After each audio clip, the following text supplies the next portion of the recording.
3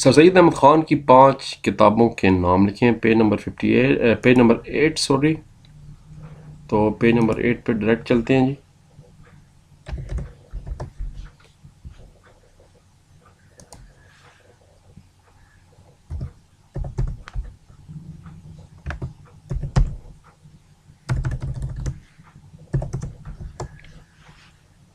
page number 7 ہے اور یہ پیج نمبر 8.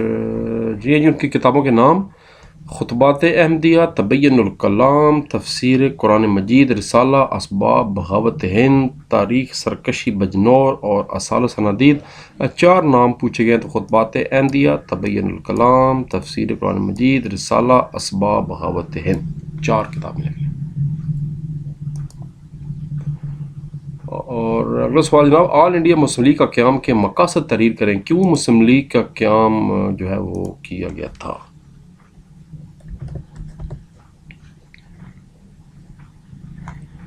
اس کا جواب آپ کو ملے گا پیج نمبر 15.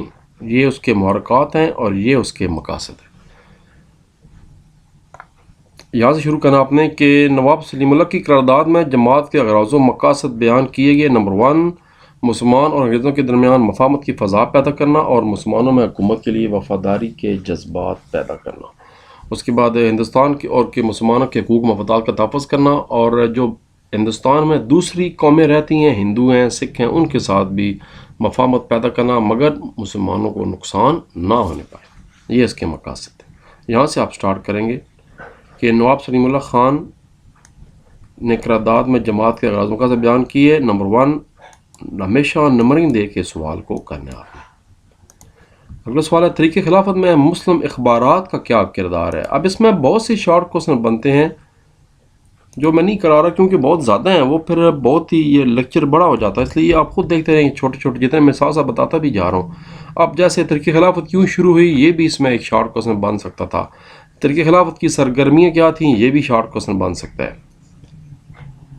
اور یہاں پر لکھا ہوا ہے کہ طریق خلافت کے جو ہے مقاصد کیا تھے، یہ بھی انتہائی اہم. یہ میرا خیال ایکسائز کا شارٹ کوسچن ہے، آگے جا کے ہم کریں گے. یہ لکھیے آگے ایکسائز کا سوال ہے. تو پہلے کرتے ہیں وہ والا سوال کہ اخبارات کا کیا کردار ہے. یہ پرصغیر سے الہلال اخبار نکالے گی. کمریڈ تھا، مولانا ظفر علی خان کی، ہمدرد تھی، زمیندار تھی.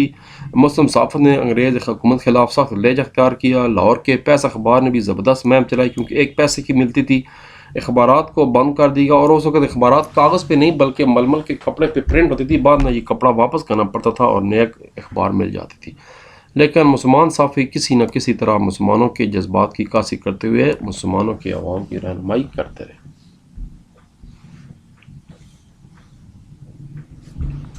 اس کے بعد اب یہ ایکسائز میں شارٹ کوسچن نہیں ہے، یہ بن سکتا ہے کہ معاہدہ سیورے کیا تھا. یہ بھی ترکی نے جنگ بندی کے دوران اتحادیوں سے کیا، پھر بعد میں معاہدہ لوزان کیا گیا. وہ میرا خیال ایکسائز کا سوال ہے، شاید میں چیک کرتا ہوں نہ وہ بھی کر لیں یاد.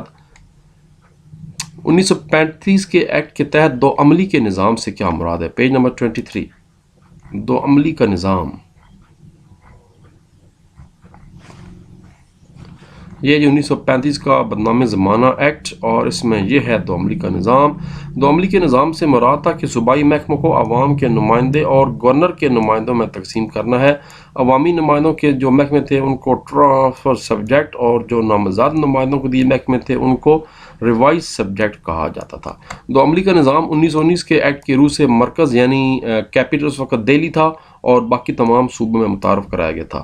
اس کے تحت 2 عملی کا نظام صوبائی سطح پر بعد میں ختم کر دی گیا، لیکن 2 عملی وفاقی سطح پر قائم رکھی گئی تھی. اس میں بہت سے محکمے گورنر جنرل کی تحویل میں رہنے دیے گئے اور باقی وزراء کے حوالے کر دیے گئے تھے. تو یہ اس کا جواب تھا 2 عملی کا نظام. تحریک خلافت کے مقاصد بیان کریں. Page number 19. واپس آتے ہیں اوپر، پیج 16 ہے، پیج 17 ہمارے پاس. یہ جو بک ہے یہ پنجاب کریکولم بورڈ کی ویب سائٹ پہ اویلیبل ہے، وہاں سے آپ بھی ڈاؤن لوڈ کر لیں اگر کتاب نہیں ہے. یہ ہے جی مقاصد: ترکی میں خلافت کا دائرہ قائم رہے اور خلیفہ کی حیثیت برقرار کی جائے، جو کہ نہیں ممکن ہوگا بعد میں. حجاز مقدس یعنی مکہ مکرمہ مدینہ منورہ میں غیر مسلم افواج داخل نہ ہوں بلکہ ان کو بھی احترام ضروری ہے. ترکی سے اس کے علاقے نہ چھینے جائیں، ترکی کی حدود میں تبدیلی نہ کی جائے اور جنگ عظیم سے پہلے والی یہ بھی مانا نہیں ہے۔ صرف ایک جو پوائنٹ تھا وہ تسلیم کیا گیا تھا، باقی دونوں مقاصد اس کے پورے نہیں۔ ترکی بھی ٹوٹ گیا، خلافت بھی ٹوٹ گئی، اور ترکی نے اپنے مقبوضہ علاقے جو تھے پہلے وہ والے سارے خلافت والے واپس کر دیے۔ یہ معاہدہ ہوتا جس کو معاہدہ لوزان کہتے ہیں، جو اس سال 2023 میں ختم ہو رہا ہے۔ یہ ان کے جو نئے سربراہ تھے مصطفیٰ کمال اور اتحادیوں کے درمیان وہ تھا، لائٹس کے درمیان۔ ڈاکٹر جارج براس نے آئیڈیالوجی کی کیا تعریف کی ہے، ڈیفینیشن؟ پہلا پیج جہاں سے چیپٹر شروع ہو رہا ہے، واپس آتے ہیں۔ لو جی، ڈاکٹر جارج براس کے الفاظ میں عام زندگی کا وہ ضابطہ یا وہ پروگرام جس کی بنیاد فکر فلسفہ پر استوار ہو آئیڈیالوجی کہلاتا ہے۔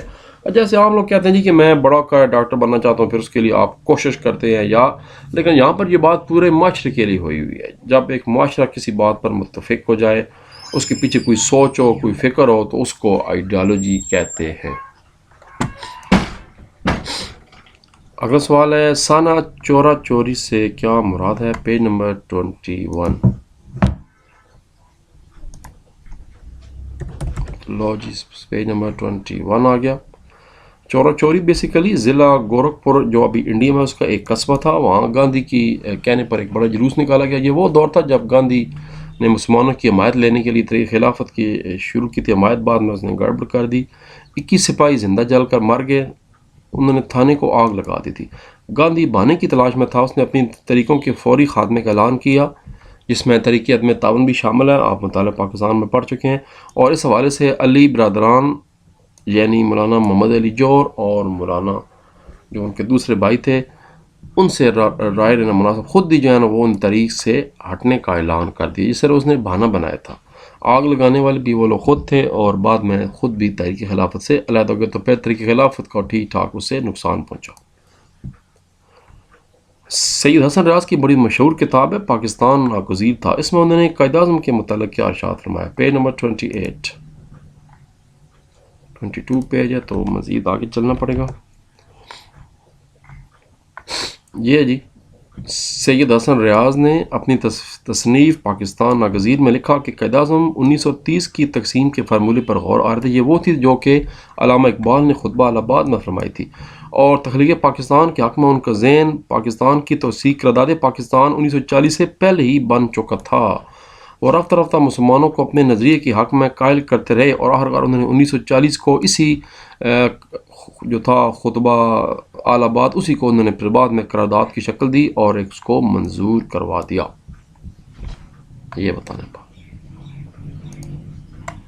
1911 میں جو آل آباد میں کانفرنس ہوئی، اس میں مسلمانوں اور ہندوؤں کی نمائندگی کس نے کی تھی؟ Page number 16۔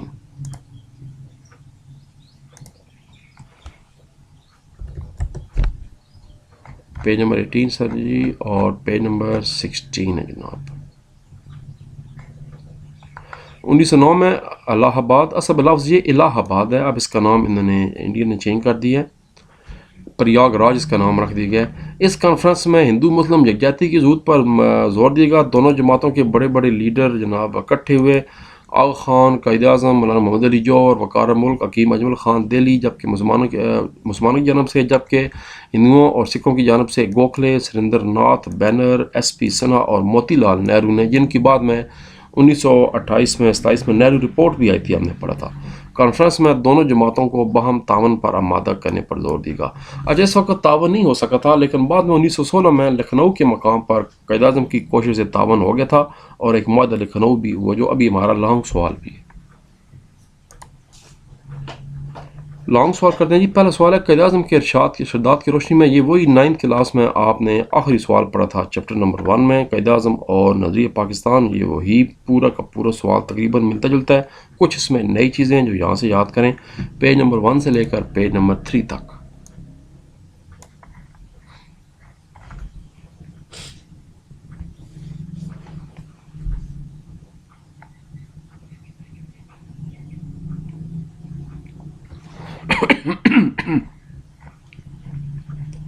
یہ جناب پیج نمبر 1 آخر سے یہاں سے شروع ہوگا. قائد اعظم نظریہ Pakistan I already mentioned as a long question number 1. اس کے بعد جناب ان کے مختلف خطاب، 23 مارچ 1940 والا خطاب، اس کے بعد 1941 والا خطاب، پھر قرآن پاک کے بارے میں ان کا کیا ارشاد ہے، پھر برصغیر کی تقسیم سے حوالے سے کیا کہا، اس کے بعد پاکستان بننے کے بعد انہوں نے کیا ارشاد فرمایا، پھر نظریہ پاکستان کی کیسے وضاحت کی، پھر اس میں وہ شارٹ کوسچن بھی شامل ہو جائے گا سبی والا، اور یہاں پر یہ سوال ختم ہو رہا ہے. 9th کلاس میں جو ٹاپک تھا اس میں 2-3 نئے ٹاپک تھے، اس میں ایک وہ اسٹیٹ بینک والا خطاب بھی شامل تھا، مگر یہاں پر کافی اگر وہ آپ کو یاد ہے تو پھر وہ بھی اس میں لکھ دیں. اسٹیٹ بینک کے جو تھا اناگوریشن کے حوالے سے جب انہوں نے کیا ارشاد فرمایا تھا وہ کرنا تھا، تو یہاں پر سوال ختم ہو رہا ہے. پہلا دوسرا لانگ ہے سر سید احمد خان کی تعلیمی اور سیاسی خدمات، ساری نہیں بتانی، صرف تعلیمی اور سیاسی بتانی ہے. یہ ہم سیکنڈ ایئر پرانی کتاب کے چیپٹر 1 میں پڑھ چکے ہیں، پیج نمبر 7 سے 8 اور اس کے بعد 10 سے لے کر 11. طریقہ علی گڑھ کی پہلے تعلیمی خدمات آ گئی، میں نے پارٹ 1 مینشن کر دی ہے. تعلیمی ادارے بنائے گئے کون کون سے، پھر آگے ان کی ڈیٹیل آ گئی. سوسائٹی جدید نصاب تھا، علی گڑھ انسٹیٹیوٹ گزٹ اخبار شائع کی گئی، ایم اے او کالج جو اب علی گڑھ یونیورسٹی کہلاتا ہے. اس کے بعد محمدن ایجوکیشن کانفرنس، یہ تو تھے تعلیمی ادارے. اس کے بعد آگے سے تھوڑا سا اگلے پیج پہ آپ نے پیج نمبر 10 پہ آ جانا ہے. پھر اس کے بعد پیج نمبر 10 پہ سیاسی خدمات بتانی ہے، یہ پارٹ نمبر 2 ہے. تو صرف جیسے میں نے بتایا وہ کرنا ہے، صرف تعلیمی خدمات اور سیاسی خدمات پوچھی گئی. سیاسی خدمات یہاں سے شروع ہوں گی. ہندو مسلم اتحاد کے لیے کوشش کی، اردو ہندی تنازع، بنارس والا معاملہ. اس کے بعد برٹش انڈین ایسوسی ایشن، پھر ولیم ہنٹر کی کتاب کو انہوں نے جواب دیا تھا، اور اس کے بعد یہاں تک بس مؤثر وکالت کی تھی. اچھا آگے بھی ہیں، ویسے میں نے نشان یہاں تک لگا دیے کیونکہ کافی لمبا ٹاپک ہو گیا. یہاں تک بھی آپ کر لیں تو 8 نمبر آپ کو مل سکتے ہیں، ورنہ 2 پوائنٹس اور کر دیں، آپ حکومت سے تعاون والا کر دیں، 1 پوائنٹ اور کر دیں، یہ اور کر دیں چھوٹا پوائنٹ، بس 5 پوائنٹ اس کے بڑے. تیسرا لانگ سوال ہے آل انڈیا مسلم لیگ کے قیام کی وجوہات کا جائزہ لیجیے. ہم نے تھوڑی دیر پہلے مقاصد کیے تھے، اب ہم وجوہات پڑھنے جا رہے ہیں. پیج نمبر 13 یہاں سے شروع ہوگا، پس منظر اور وجوہات. انڈین نیشنل کانگریس آلریڈی ہندو اپنی جماعت بنا چکے تھے، تو مسلمانوں کو بھی جماعت بنانے کا ہوا، اور یہ بڑا مشہور ایم سی کیو ہے. انڈین نیشنل کانگریس کا قیام 1885 میں عمل میں آیا. پھر متعصب ہندو تحریکیں تھیں، جیسے شدھی تحریک تھی، آریہ سماج تھا، برہمو سماج تھا، مہا سبھا وغیرہ تھیں. رام راج کا اردو ہندی تنازع بنارس میں ہوا تھا. پھر تقسیم بنگال، انہوں نے تقسیم بنگال کو ماننے سے انکار کر دیا تھا، تو اسے بھی مسلمانوں کو سمجھ آ گئی کہ یہ اب ان کے ساتھ چلنا ممکن نہیں ہے، کچھ اور کرنا پڑے گا. اس کے بعد چلتے جائیں، ہندو قیادت تھی. اس کے بعد جو شملہ وفد ہے وہ آ گیا. مسلم لیگ کا قیام، آپ کو پتہ ہے سراغ خان کی قیادت میں مسلم لیگ کا وفد جو تھا وہ وسرائے لارڈ منٹو سے ملا تھا، اور انہوں نے وہاں پر مسلمانوں کے لیے علیحدہ جماعت کی منظوری لی تھی، جو انہوں نے کر دی. یہاں تک کرنا تھا. اگلا سوال ہے میثاق لکھنؤ کے بنیادی نکات اور اس کی اہمیت بھی بتانی ہے. پیج نمبر 16 ایک پیج چھوڑ کر یہاں سے، یہ ہے جی میثاق لکھنؤ. یہاں سے آپ شروع کریں گے لانگ کوسچن نمبر 16.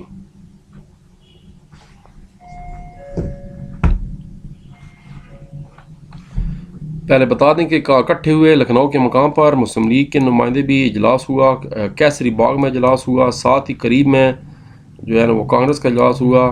دونوں نے اپنے اپنے خطبوں میں ہندو مسلم اتحاد کو ختم کرنے کی کوشش کی. آخرکار ایک کمیٹی بنائی گئی اور اس کمیٹی کے مطابق ایک فارمولہ طے کیا گیا. اس فارمولے کو میثاق لکھنؤ کی شرائط اس کے تحت طے پائی تھی. پر اس کے بنیادی نکات بتانے ہیں کہ کیا نکات ہوں گے. نکات بتانے کے بعد اس کی جو سب سے اہم پوائنٹ یہ تھا کہ مسلمانوں کو علیحدہ قوم کا درجہ دے دیا، اور مسلمانوں کے بڑا پرانا مطالبہ تھا جداگانہ انتخاب والا، وہ بھی ہندوؤں نے تسلیم کر لیا. تو یہ مسلمانوں کی اور قائد اعظم کی ٹیکنیکلی بہت بڑی کامیابی تھی. ویٹو اختیار تھا، قانون ساز اسمبلی. اس کے بعد مرکزی انتظامیہ کیسے ہوگی، صوبائی انتظامیہ. اس کے بعد تنقید نہیں لکھنی، بلکہ جو سوال ہمارا لکھا ہوا ہے کہ اس کی اہمیت کیا ہے، یہاں سے آگے جمپ لگائیں اور اس کے بعد اہمیت بتا دینی ہے. یہاں تک نئے ملک کو وجود بخشا. 1935 کے ایکٹ کی خصوصیات بیان کریں. لمبا سوال ہے, پیج نمبر 23 سے 26 تک ہے.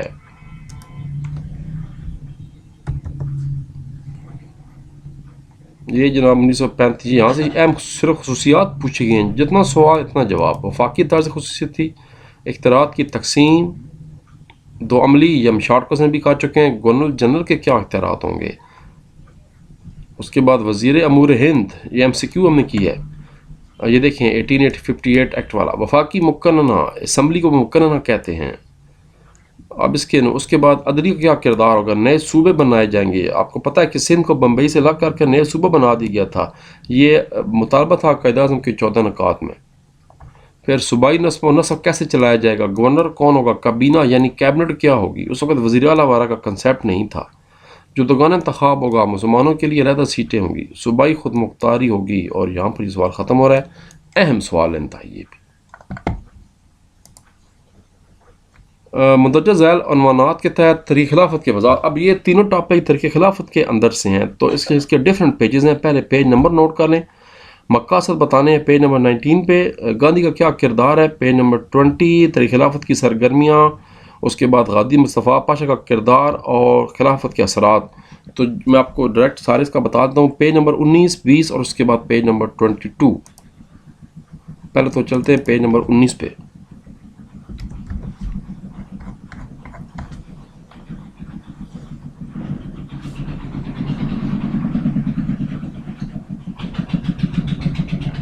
یہ ہے جی لانگ نمبر 6. تھوڑا سا اس کا بتا دیں پہلے چند الفاظ میں. اس کا خلافت کا, اس کے بعد خلافت کمیٹی. اصل میں یہاں سے سوال شروع ہے. مقاصد یہاں سے سٹارٹ ہو رہا ہے. پہلے مقاصد ہو گئے. اس کے بعد گاندھی کا کیا کردار ہے, یہ ہو گیا. اس کے بعد آپ نے جناب یہ یہاں تک کرنا ہے. وفد خلافت نہیں کرنا اس لانگ سوال میں. جو نہیں کرنے وہ نہیں کرنے. مسلم اخبارات اس میں نہیں شامل. معاہدہ سیورے بھی نہیں شامل لانگ میں, بلکہ سرگرمیاں شامل ہیں. یہ کرنی ہے, یہ دیکھ لیں دوبارہ. خلاف سرگرمی آ گئی, مقاصد آ گئے, کردار آ گیا. اس کے بعد اگلا جناب ہم نے کرنا ہے غازی مصطفیٰ پاشا کا کردار اور اس کے اثرات کیا تھے. اس کے بعد جی خاتمہ نہیں کرنا, سانہ چوری چوری نہیں کرنا, یہ اس میں شامل نہیں ہے. اس لانگ سوال میں کردار شامل کرنا ہے غازی مصطفیٰ کمال پاشا, اور اس کے بعد اس کے اثرات کیا ہوئے یہ شامل کرنا ہے. تو یہ سوال آپ کا یہاں پر ختم ہو جائے گا. جو ہی جڑیں ہلیں سوال ختم. قرارداد پاکستان پہ نوٹ لکھیں پیج نمبر 26 سے لے کر 29 تک ان ڈیٹیل. ڈائریکٹ چلتے ہیں جی. قرارداد پاکستان, جس کو قرارداد لاہور بیسیکلی پہلے کہا جاتا تھا. یہ جی قرارداد پاکستان. لاہور دنیا کے عظیم ترین شہر, one of the oldest city in the world. یہاں سے سٹارٹ کریں. اس کے بعد اس کے بنیادی نکات کیا تھے. یہ بڑا مشہور شارٹ بھی ہے, بورڈ میں بڑی مرتبہ آ چکا ہے. قائد اعظم نے خطبہ صدارت میں کیا ارشاد فرمایا تھا. پس منظر کیا بیان کیا گیا. پھر اس کے بعد جناب اس میں آپ نے بتانا ہے رد عمل کیا آیا. نہرو نے کیا کہا, ابوالکلام آزاد نے کیا کہا.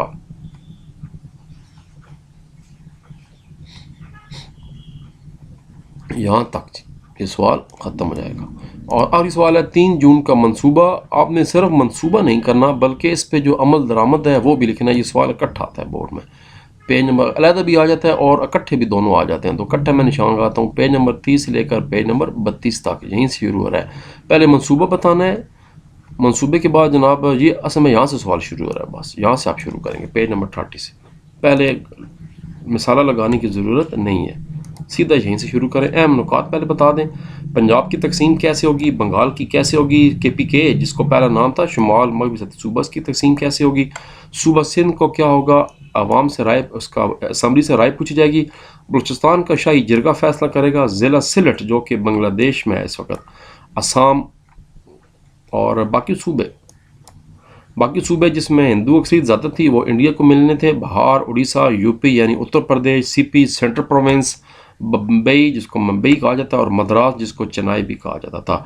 دیسی ریاستیں یہ اصل مسئلہ تھا. جموں کشمیر, بیکانی, حیدرآباد, سوات, دیر, پٹیالہ, بھاولپور, جونا گڑھ, یہ 600 سے زیادہ سٹیٹس تھیں. اب اس پہ عمل درآمد کیسے ہوا پھر یہ بتانا ہے کہ پی کے نے پاکستان میں شامل ہونے کا اعلان کر دیا، صوبہ سندھ کی اسمبلی نے پاکستان میں شامل اعلان کیا، بلوچستان کی شاہی جرگہ شامل ہو گیا، پنجاب کو تقسیم کر دی گیا، زیادہ ہمیں مل گیا اور کچھ پنجاب انڈیا کو مل گیا جہاں پر سکھ آبادی چلی گئی۔ پھر بنگال کی تقسیم کر دی گئی، آدھا بنگال ہمیں مل گیا جو آج بنگلہ دیش کہلاتا ہے۔ پھر دیسی ریاستیں تھیں اور ابھی تک حل نہیں ہو سکا کشمیر کا معاملہ، یہاں تک چپٹر بھی ختم، کھیڑ ختم تو پیسہ ہضم۔ تو جناب اس کے بعد شروع کرتے ہیں چیپٹر نمبر 2، 3، 4، 5، 6 انشاءاللہ۔ اپنا خیال رکھیے، اللہ حافظ، پاکستان زندہ باد۔